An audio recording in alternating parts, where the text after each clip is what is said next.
concomitant response. That then begins the cascading effect of the end of times. I'm incredibly concerned that that might be something that we would move in the direction to try to achieve. Retired General Spider Marks, thanks for joining us. More special coverage ahead. President Biden is just moments away. Stay with us. B Department 2A, 2B, and 2C. 2A is monitoring his money with a simple text. Like what you see here? Yes. 2B's covered with zero overdraft fees when he overdraws his account by $50 or less. And 2C? Well, she's not going to let a lost card get her. Am I right? That's right. Because these neighbors all have Chase. Alerts that help check, tools that help protect. One bank that puts you in control. Chase, make more of what's yours.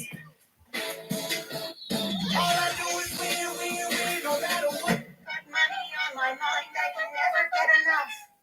And every time I step up in the building, everybody hands go up. And they stay there, and they say yeah, and they stay there up, down, up, down. Never lose confidence in how you run your business. Intuit is bringing QuickBooks and MailChimp together to help you set up and grow. That's not right.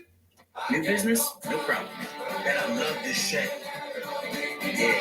Hi, I'm Caleb, and this is my story. I was born with osteogenesis imperfecta, or brittle bone disease. I have broken my bones almost 200 times, and I have had 11 surgeries. But I didn't let that stop me. I love to bike ride, climb, race, and I'm learning how to stand and walk. But I can only do all of this because of generous people like you and Shriners Hospitals for Children. Because of people like you, Shriners Hospitals for Children has helped more than 1.3 million kids just like me, regardless of their families. Now a sponsor of the channel. Shriners Hospitals for Children is only able to provide this world-class, life-changing medical care because of the generous gifts of people just like you. Because of you, I can ride my bike. I can play basketball. Because of people like you, I can run. I can smile. Will you send your love to the rescue today? When you go to loveshriners.org right now and give just 63 cents a day, you're helping kids just like me. Like me. Like me. When you give today, we'll send you this adorable Love to the Rescue blanket as a thank you, and a reminder of the love you gave to a kid just like me. Your gift, no matter how small, can help a child today.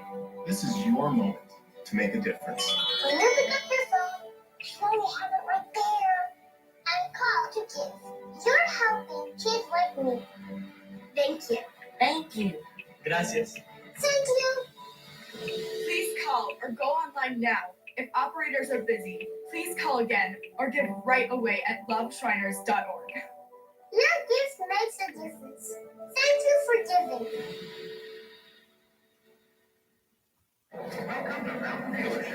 Excuse me, I'm looking for a low mileage SUV with a V8.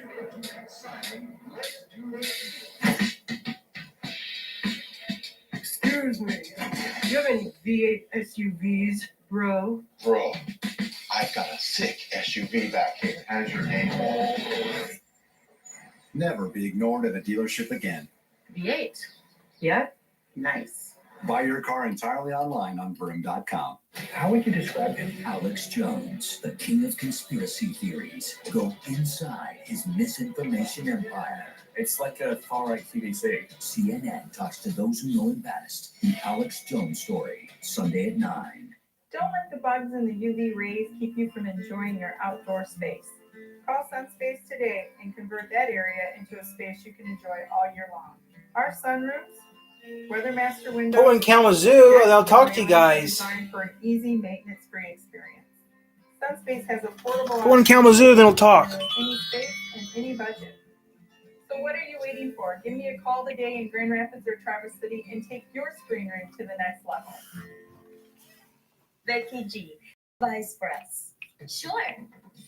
Now, there's a better mobile option. Did you know that Xfinity Mobile is rated #1 in customer satisfaction and has nationwide 5G at no extra cost, plus unlimited for just $30 a month? That's awesome. Best of all, you can save up to $400 a year on your wireless. You still stressed about the show? Don't be.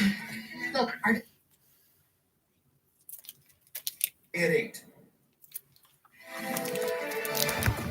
President Biden set to address the nation and indeed the world about the ongoing Russian attack and invasion of Ukraine. Biden has called it already a, quote, premeditated war. We're going to take you live to the White House, to the East Room there, when the president takes the podium.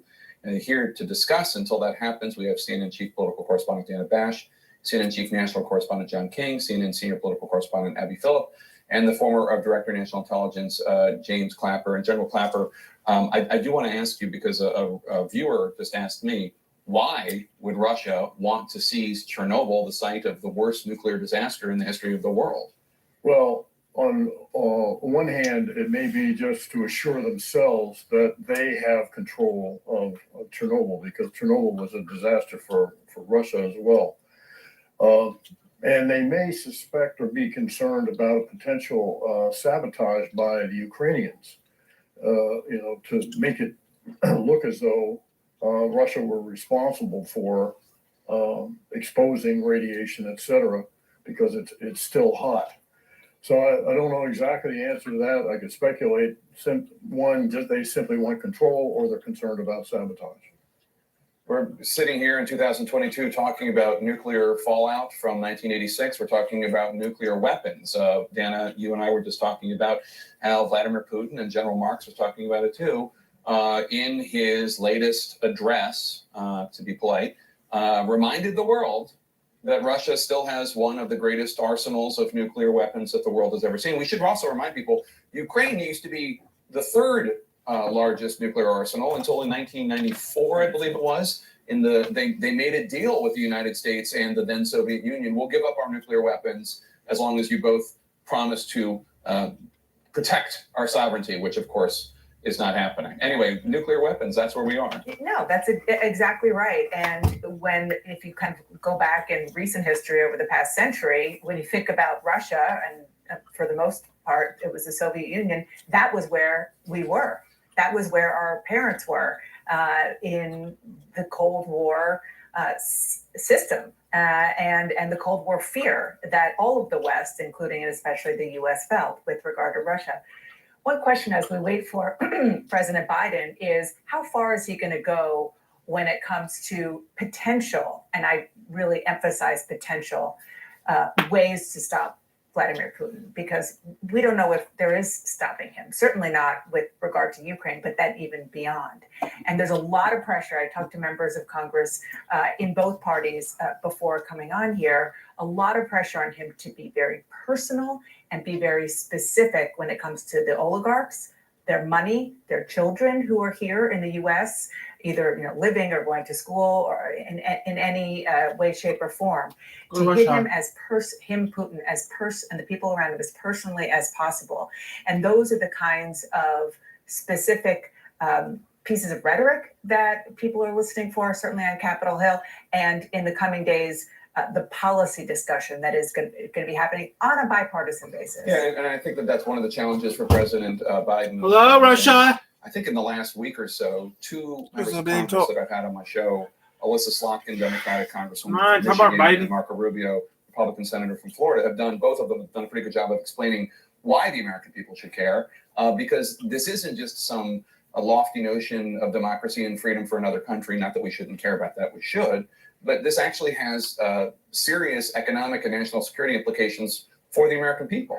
I mean, this has to be, I think, what Biden has to announce over the coming days, the gas pedal to the floor in terms of stopping Putin, because going back to what you were just discussing with the threats, not so veiled threats in his statement this morning, he was basically saying this thinly veiled rationale that I have for invading Ukraine, if you dare to get in my way, there will be consequences for you. And that thinly veiled rationale could theoretically be deployed against a number of other countries in that region. And so the response has to be significant. And President Biden should take Republicans up on the offer to work together for bipartisan, strong sanctions, maybe not because that is the only way to go here in terms of how to deploy sanctions, but because the message of unity, of pushing aside the people on the far right who are saying crazy things in awe of Vladimir Putin, and saying that at the core of American politics and policy, there's unanimity about how to respond.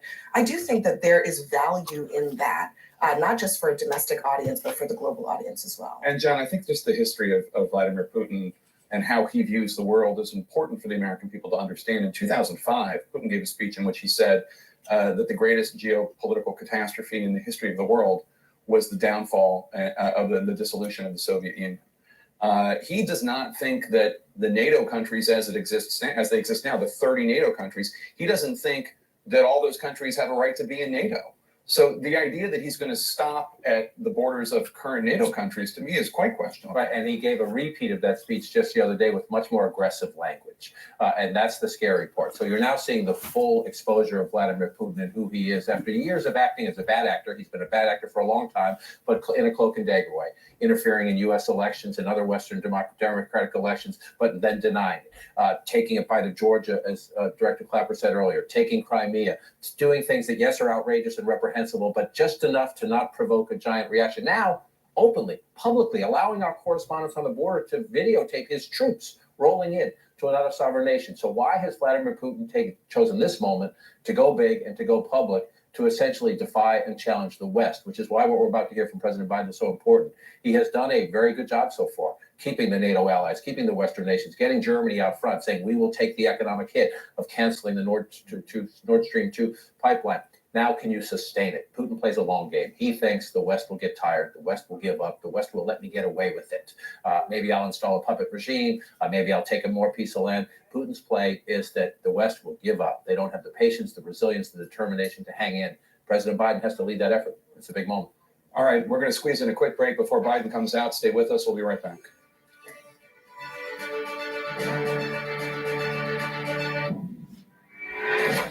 You can never have too much of a good thing. And power is a very good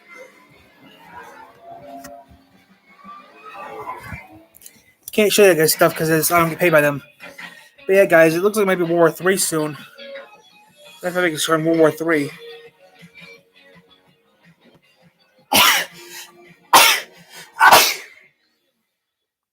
My plaque psoriasis, the itching, the burning. The stinging. My skin was no longer mine. My psoriatic arthritis made my joints stiff, swollen, painful. Emerge Tremfya.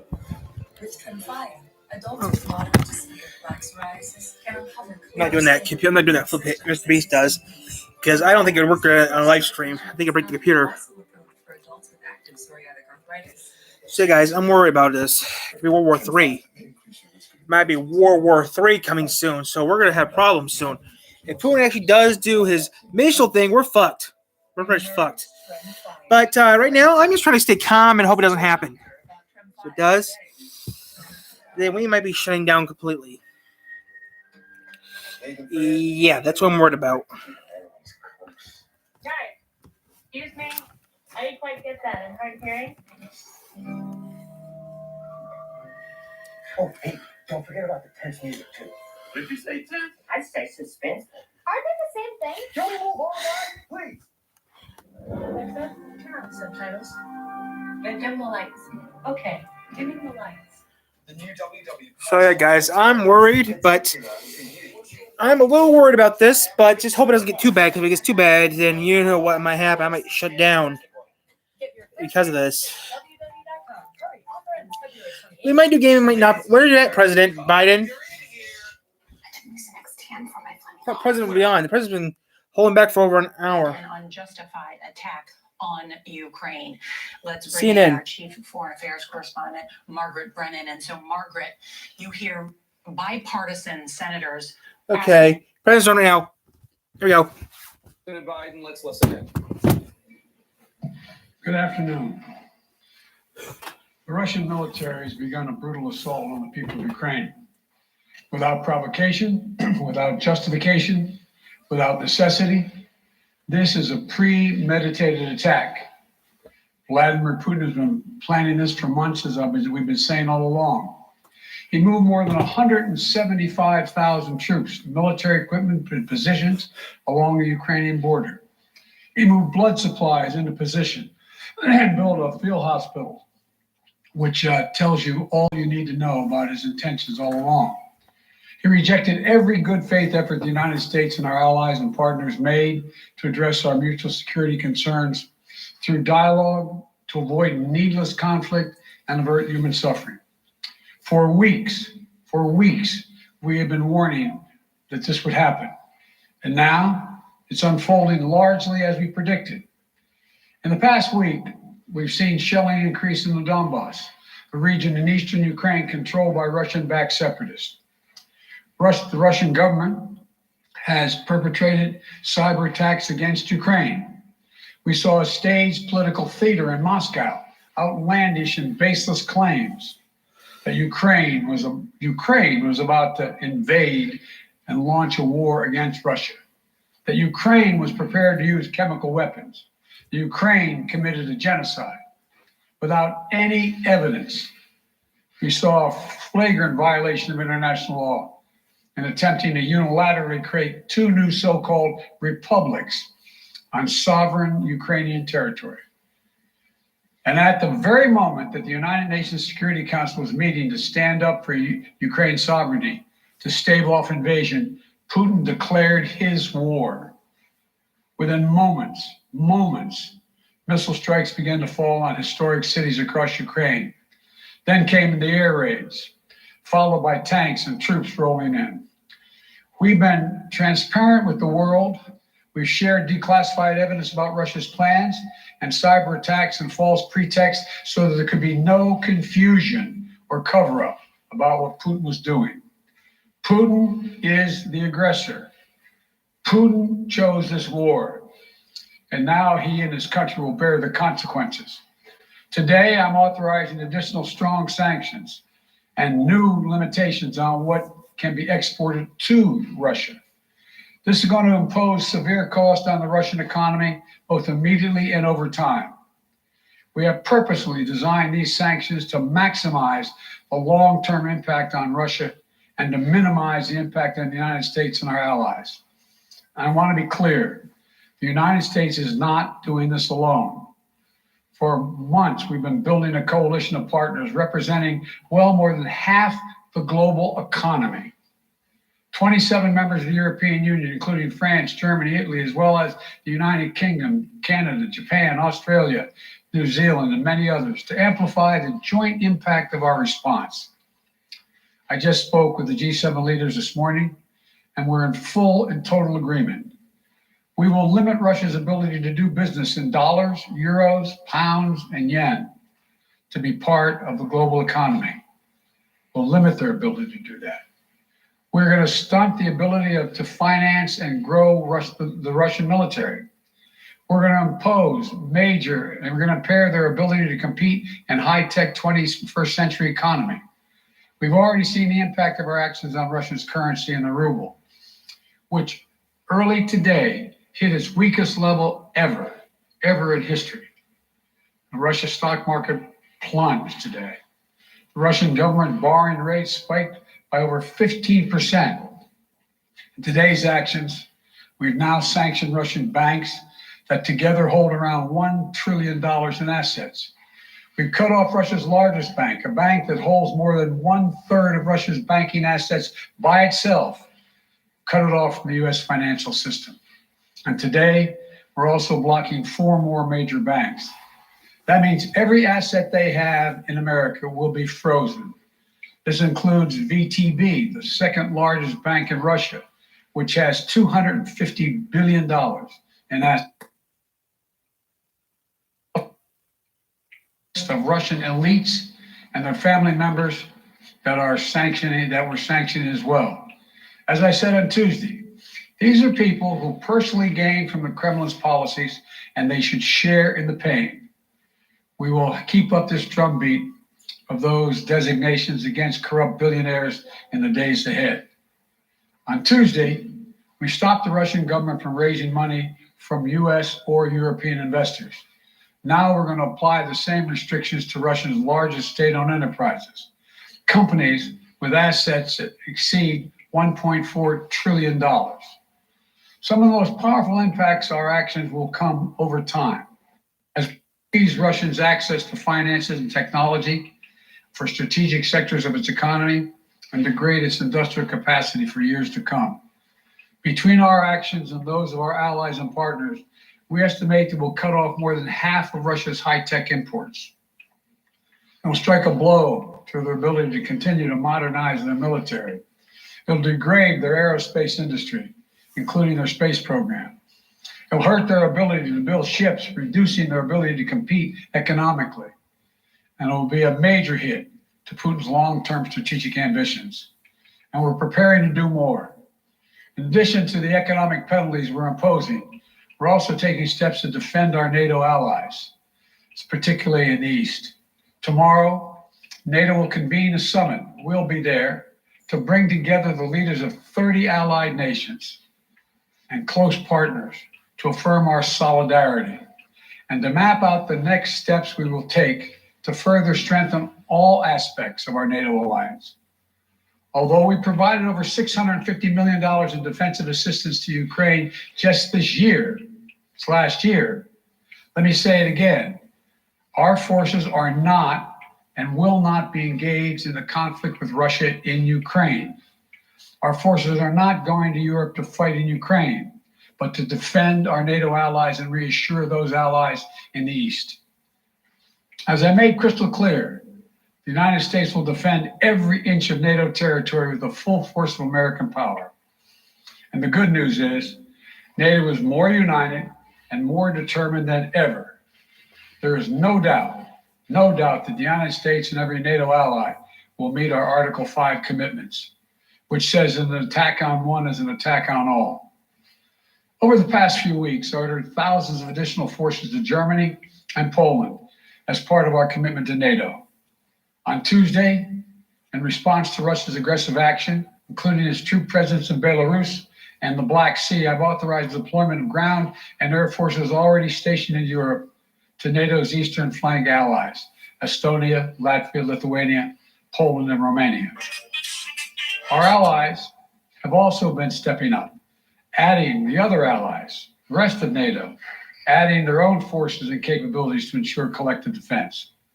And today, within hours of Russia's unleashing its assault, NATO came together and authorized and activated an activation of response plans.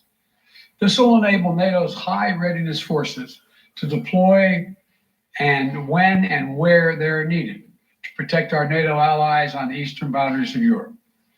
And now I'm authorizing additional U.S. force capabilities to deploy to Germany as part of NATO's response, including some of the U.S.-based forces that the Department of Defense placed on standby weeks ago. I've also spoken with Defense Secretary Austin and Chairman of the Joint Chiefs, General Milley, about preparations for additional moves should they become necessary to protect our NATO allies and support the greatest military alliance in the history of the world, NATO. As we respond, my administration is using every tool at its disposal to protect American families and businesses from rising prices at the gas pump. We're taking active steps to bring down the cost, and American oil and gas companies should not exploit this moment to hike their prices to raise profits. In our sanctions package, we specifically designed to allow energy payments to continue.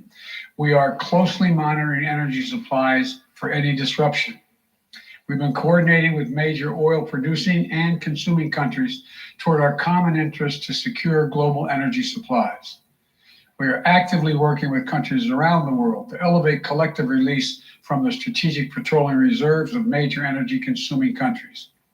And the United States will release additional barrels of oil as conditions warrant. I know this is hard and that Americans are already hurting. I will do everything in my power to limit the pain the American people are feeling at the gas pump. This is critical to me. But this aggression cannot go unanswered. If it did, the consequences for America would be much worse. America stands up to bullies. We stand up for freedom. This is who we are. Let me also repeat the warning I made last week.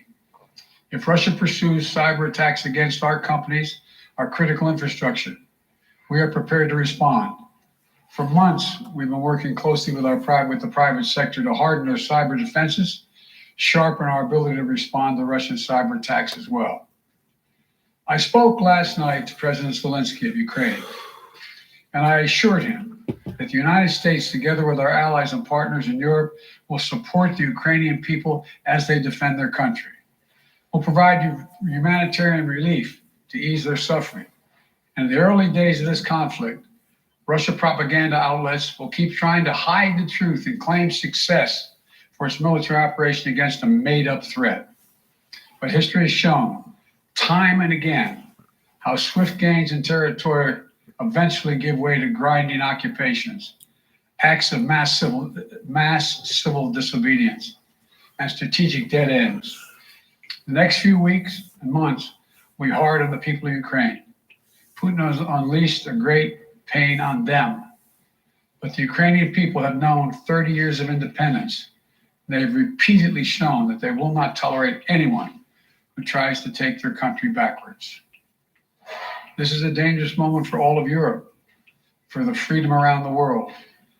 Putin has committed an assault on the very principles that uphold the global peace.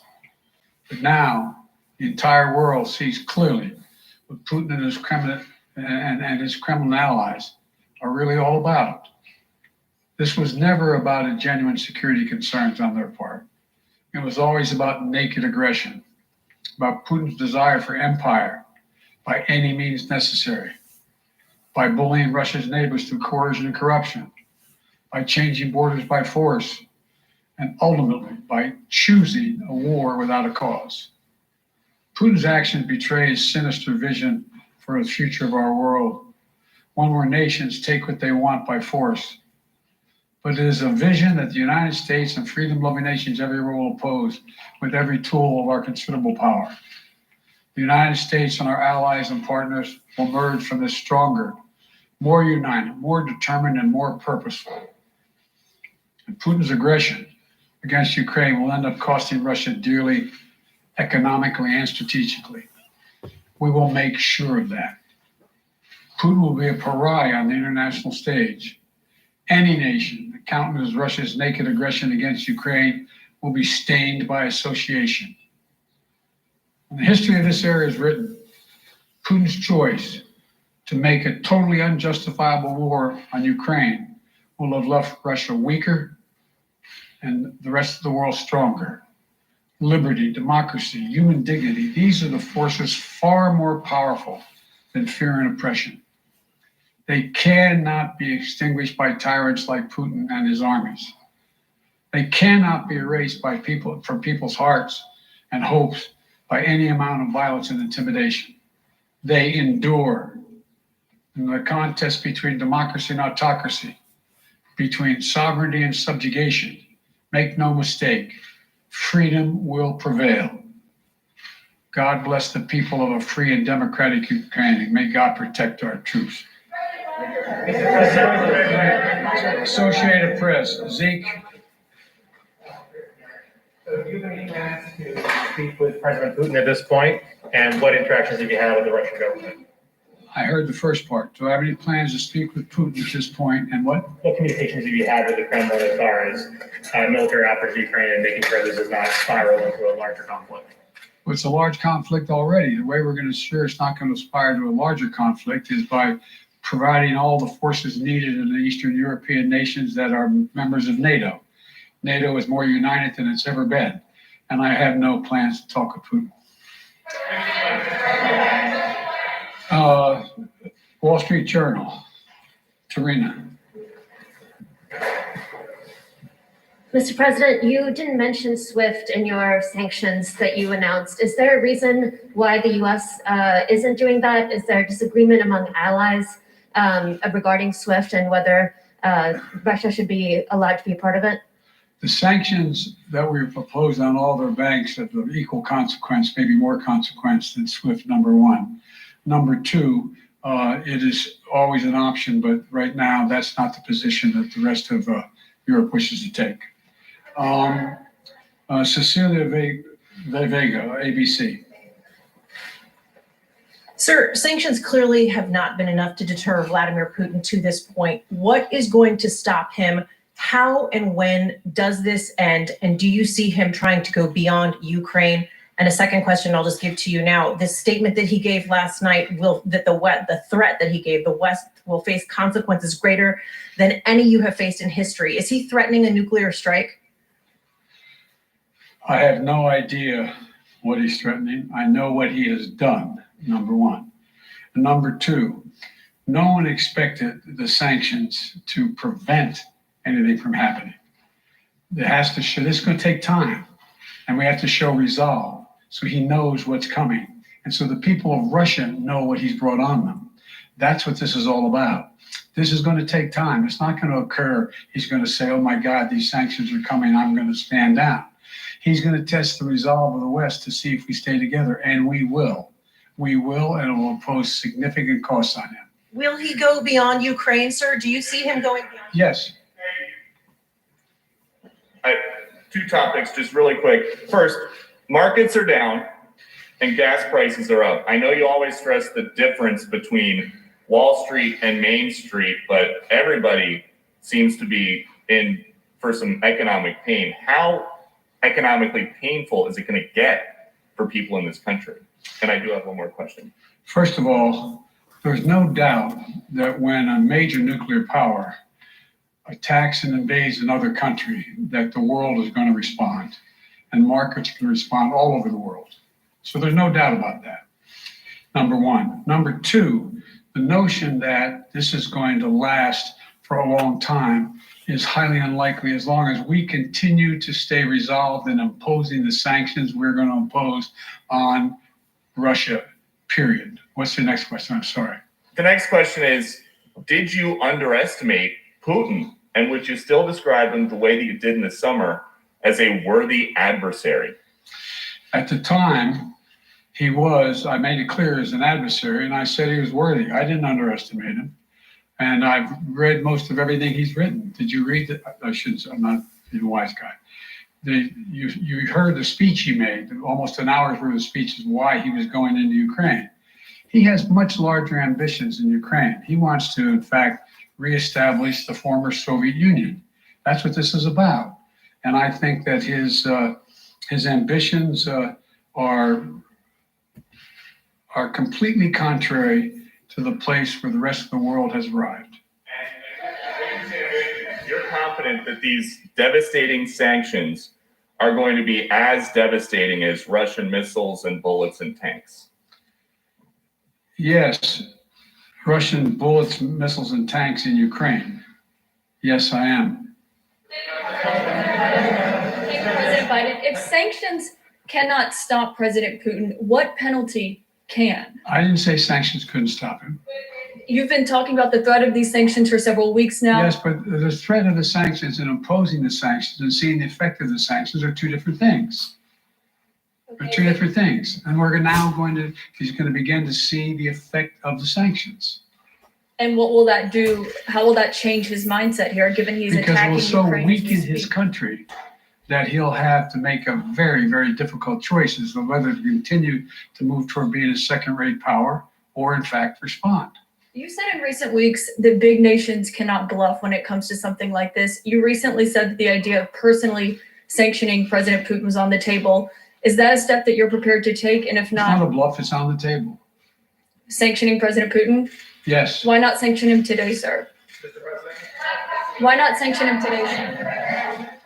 Mr. President, if I can, you detailed some severe and swift new sanctions today and said the impact it will have over time. But given the full-scale invasion, given that you're not pursuing disconnecting Russia from what's called SWIFT, the international banking system, or other sanctions at your disposal, respectfully, sir, what more are you waiting for? Specifically, with the sanctions we've imposed exceed SWIFT. The sanctions we imposed exceed anything that's ever been done. The sanctions we imposed have generated 2/3 of the world joining us. They are profound sanctions. Let's have a conversation in another month or so to see if they're working. Yes. Can I ask you about Zelensky? Sir, you spoke to Vladimir Zelensky yesterday, sir. What what's the risk that we are watching the beginning of another Cold War? And is there now a complete rupture in U.S. and Russian relations? There is a complete rupture right now in U.S.-Russian relations if they continue on this path that they're on. And in terms of a Cold War, that depends. You have the vast majority of the rest of the world in total opposition to what he's doing, from Asia to South America to Europe to around the world. And so it's going to be a cold day for Russia. The idea, you don't see a whole lot of people coming to his defense. And are you, if I could follow up, sir, are you urging China to help isolate Russia? Are you urging China to help isolate Russia? I'm not prepared to comment on that at the moment.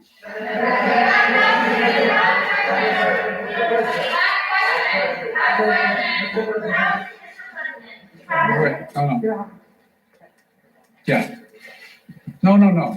He's had his hand up a long time. Thank you, Mr. President. How concerned are you that Putin wants to go beyond Ukraine into other countries, and the U.S. will have to get involved if he moves into NATO countries? Well, if he did move into NATO countries, he will be involved. We will be involved. The only thing that I'm convinced of is if we don't stop now, he'll be emboldened.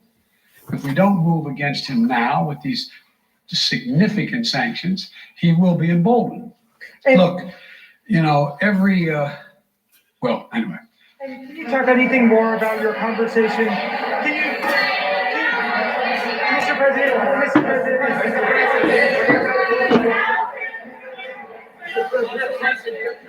Why not sanction Putin directly today? I'm sorry, I can't hear you. So India, which is a major defense partner of the United States, is India fully with you on the issue of Ukraine and Russia? Does the Defense Department of the United States? So India is one of your major defense partners. Is India fully in sync with the United States on Russia? We're in consultation with India today. We haven't resolved that completely. One more question. Okay, thank you all very much. Thank you.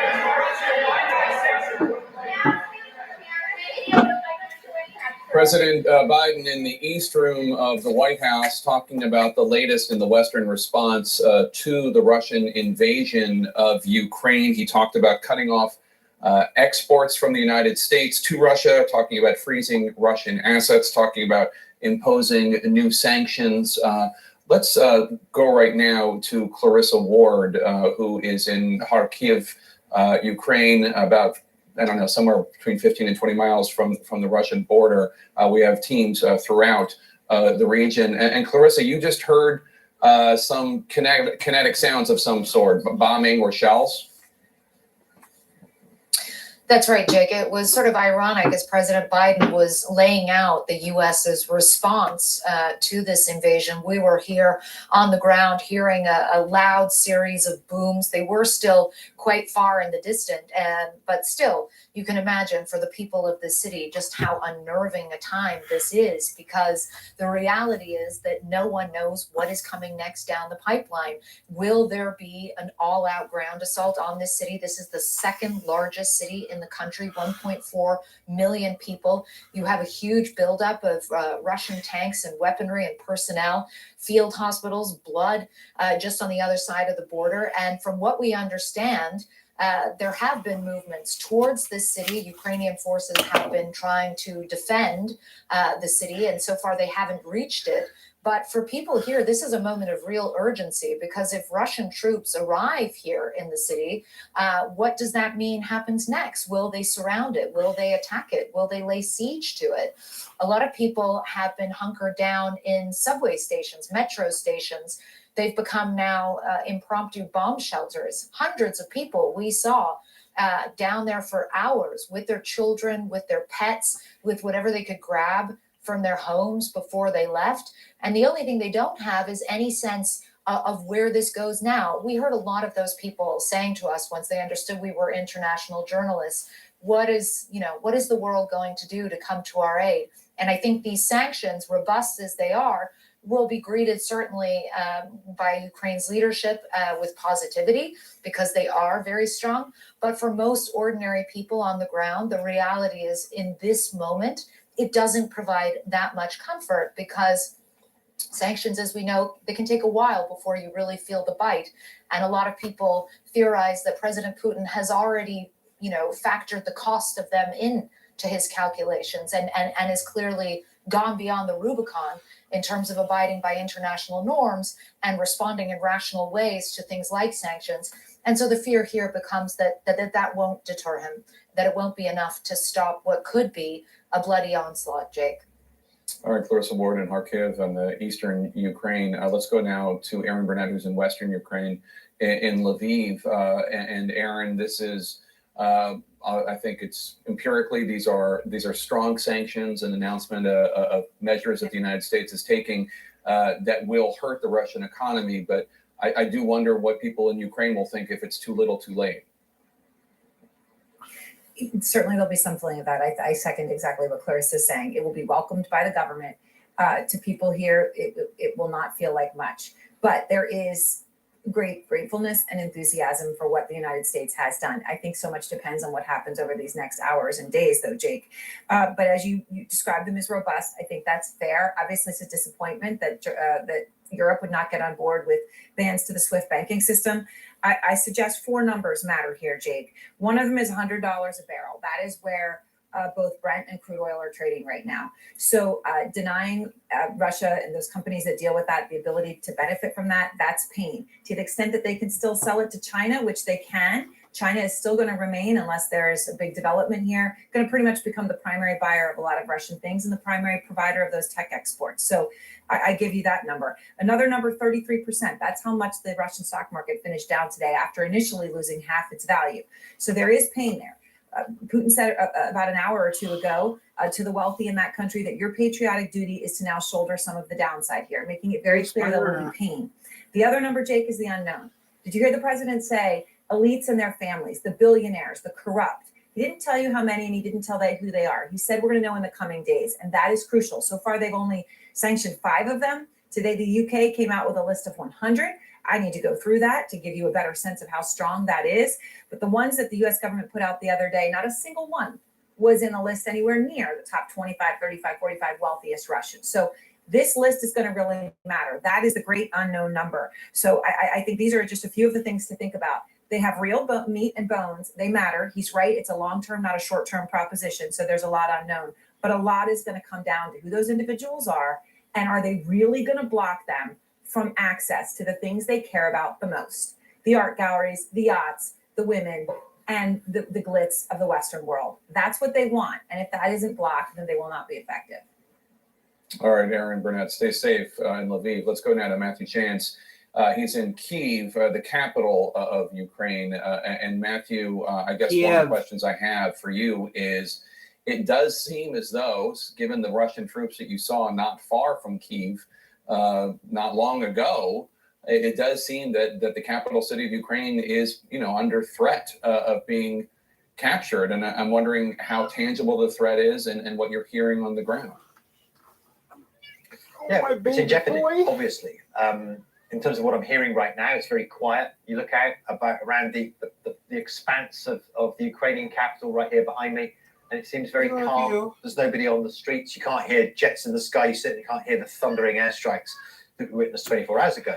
But I know for a fact that just 15 miles away, there is an air base which has been taken over by Russian special forces. And there are other air bases and strategic locations around the capital city as well, where Russian forces are positioned, creating an airhead, an air corridor, if you like, so that more troops, presumably, and armor can be brought in. And so it opens up the whole question of what does Vladimir Putin have in store for this capital city. The concern amongst Ukrainian officials, and they say this quite openly now, is that they think within the next few days that Russian forces will have surrounded the capital with the intention of taking it over, with the intention of toppling the Ukrainian leadership and installing instead a pro-Moscow puppet government. Well, earlier I witnessed that process, perhaps firsthand, the start of it at least.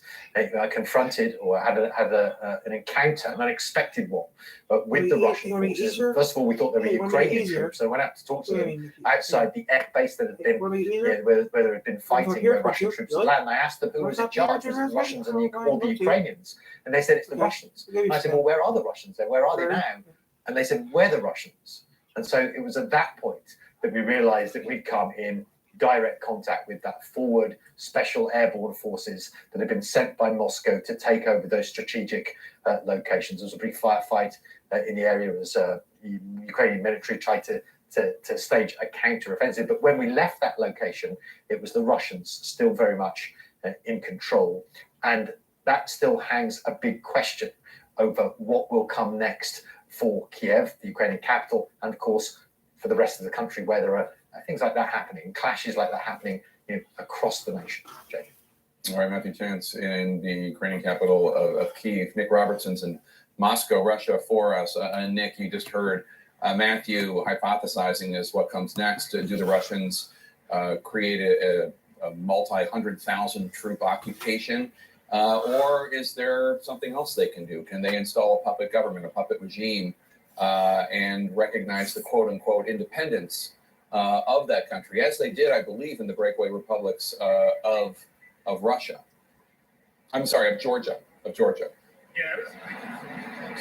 Yeah, Jake, I think for the language that we've heard from the Kremlin so far, the way that they talk about denazification, this is something without substance that they level at the government in Kyiv right now. So I think it's very clear from the Kremlin, they absolutely intend to replace the government of President Zelensky. What they plan to do in that place, in place of him, is anyone's guess. But it would seem very reasonable to think that they would have to put somebody in charge of the country. Who that person isn't clear. Certainly the British government about 4 weeks ago outed the name of one Ukrainian politician who they thought Russian authorities wanted to install as president of the country. Whether that's changed subsequently. The Kremlin at the moment is saying that they're not intending to have an occupation in the country, that they're intending only to denazify, as they call it, and hit the military installations. What we have witnessed here in Moscow this evening are ongoing protests for several hours, anti-war protests. And I can tell you more than 800 people have been arrested in Moscow this evening. More than 1,500 people arrested in different protests across Russia in 50 different cities. So the mood on the streets here in Russia, you have the police who are standing by here still in this central Moscow location, telling people that they do not have the right to gather here, they do not have the right to hold an anti-war protest. Government officials have been warning them if they do, they could face prosecution. If they're prosecuted and found guilty, then that would be a criminal record. That criminal record could hurt them further on in their lives. So this is very tough warning from the government for the citizens of their country. If they plan their own leadership in Ukraine, this is hypothesis, if they plan to control the country of Ukraine, the citizens of Ukraine can therefore expect to have the democracy that they've been enjoying transferred into an autocracy like this, where the population doesn't have the right to protest as they do in Ukraine at the moment, doesn't have the right to come out and voice their own opinions, doesn't have the opportunity to vote in free, fair and independent elections. Precisely how the Kremlin here intends to manage that isn't clear, but it's absolutely clear in their own country. They will brook no dissent. People we've seen being arrested today, harshly arrested, thrown up against the side of police vans, posters taken off of them that have said, stop the war. There is a hard press in Moscow to force the message at home that they intend to force through this war in Ukraine.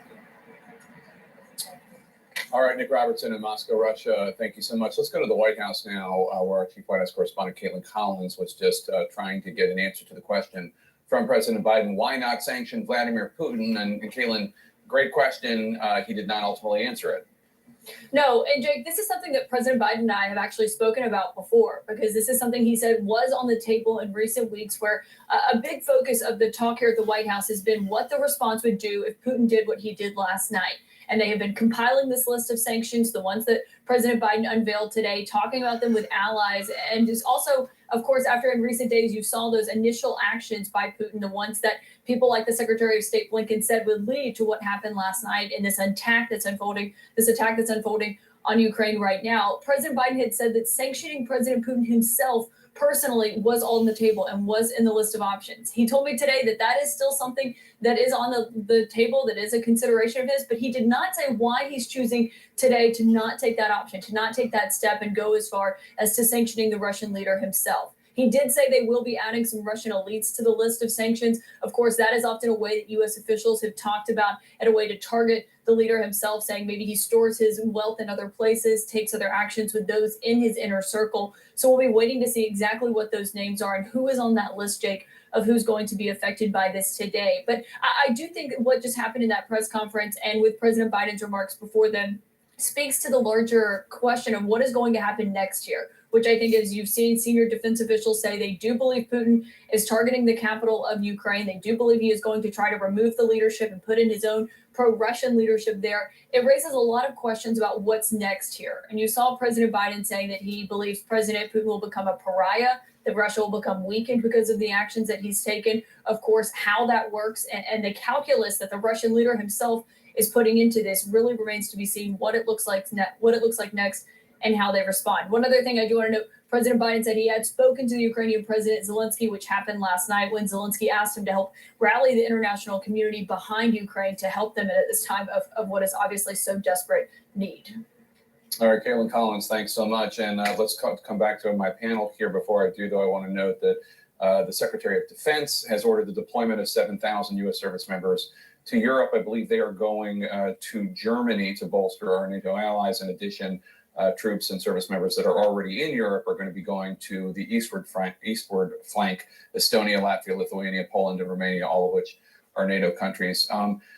Abby, Philip, one thing that is particularly warped in Vladimir Putin's view, everything is upside down, but to call the removal of Ukraine's democratically elected president, who is Jewish, denazification, the removal of Nazis, is yet another indication of just his warped view of the world. Yeah, living in a fantasy land, but what is propelling him is, as President Biden said, naked aggression, and that's the scary part. The question, though, is how does this end? As Caitlin was saying, President Biden said Putin committed an assault on the very principles that uphold global peace.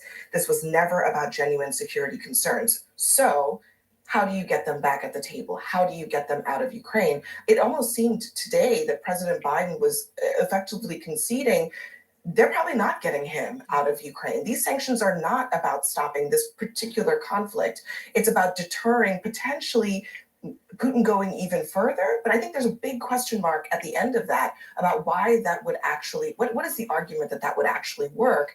Because this might inflict pain on the Russians, on Putin's allies, but that threat was not enough to stop him from going into Ukraine. It's hard to see it stopping him from doing anything more. And John King, in the last, we've been covering Ukraine and we've been covering Russia for a long time now, not just this latest episode, but in general. Stephen Hadley, George W. Bush's former national security advisor, told me in 2014 that it was a mistake for the Bush administration to have not imposed sanctions on Russia after Russia took parts of Georgia. General Clapper just told me the other day that he wished that the Obama administration had been more aggressive in 2014 when Putin seized Crimea. Are we going to have another interview in 5 years, 6 years of somebody from the Biden administration saying, yeah, we did some tough sanctions, but I wish we'd done everything. I wish we'd thrown everything at him? It appears not, but you raise a good question. Come back in a year or 2 or 3 and put it to that test. But I do think at the moment you see the romanticization of the United States government would somehow hope that Putin would come into the West or not be a bad actor in the West. That is over. That is over at the moment when you hear bully, empire, aggressor, war, sinister, pariah. Those words from the President of the United States about Vladimir Putin. I was covering the Clinton White House when Putin first came up as prime minister and then president. I remember Bill Clinton meeting with him at the time. Could he be a reformer? Who is this guy from the KGB who had been a relative moderate as the mayor of St. Petersburg? You know, would he be a moderate and then he replaced Boris Yeltsin, George W. Bush, remember, at the Slovenia summit? I looked into his soul. And so the evolution is not complete. Vladimir Putin has exposed himself. But I think Abby made a key point at the end there. Can the president now hold this alliance together? Can he keep the American people with him if gas prices go up, if there's other turmoil in the economy? America stands up to bullies, the president said here. Because Aaron Burnett talked about the next days and hours, and we will see how much military action tonight. when the daylight comes, where are Russian troops? Are there more troops on the ground? We can't answer those questions. But the president said the Ukrainian people are going to have a tough few weeks and months. The president was conceding, I cannot stop Vladimir Putin from taking Ukraine. I'm going to make it very painful for him to keep it. I read a piece in The Atlantic a few weeks ago by Ann Applebaum that said that the West is just dealing with Putin all wrong. That we keep acting as though he is somebody who is an operator in the normal order of things. And we can't. The West can't anymore. And that's been obvious for years, that everything that he enjoys, from access to Western banks to oligarchs being able to buy condos in Miami and London, all of it needs to be taken away, that there's no other way to deal with him. He only understands brute force. Do you agree with that? I do. And I think what heightens all the frustration here about the imposition of sanctions is it doesn't give you instant gratification. They've invaded full up Ukraine. Well, I think the notion of metering out more sanctions is diminishing returns now. And I don't quite understand the reticence. I think we ought to use every tool we have. Throw the book at him, as it were. So to speak. Yeah, and on that note, we heard a lot because of the moment we're in. The what is really important. What are you going to do? And so President Biden laid out the answer to that, talking about more sanctions, talking about sending more U.S. troops to bolster, not to be in Ukraine, but to bolster NATO and American allies in Europe. But beyond the he's a bully, beyond the he's a pariah, and saying that, using the word empire, which our friend David Sanger noted, that an American president hasn't talked about empire since Ronald Reagan and the evil empire. So all that's important. But there was, I'm actually a little bit surprised there wasn't more of the why. Why is this important to American citizens?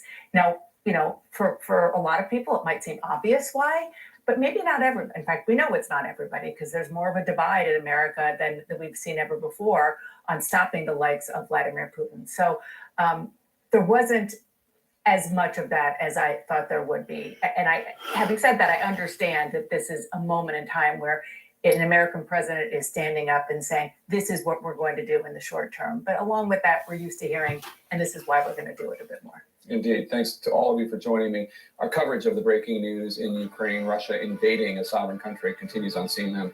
I'll see you back at about an hour and a half, 4 p.m. Eastern, for The Lead. See you then.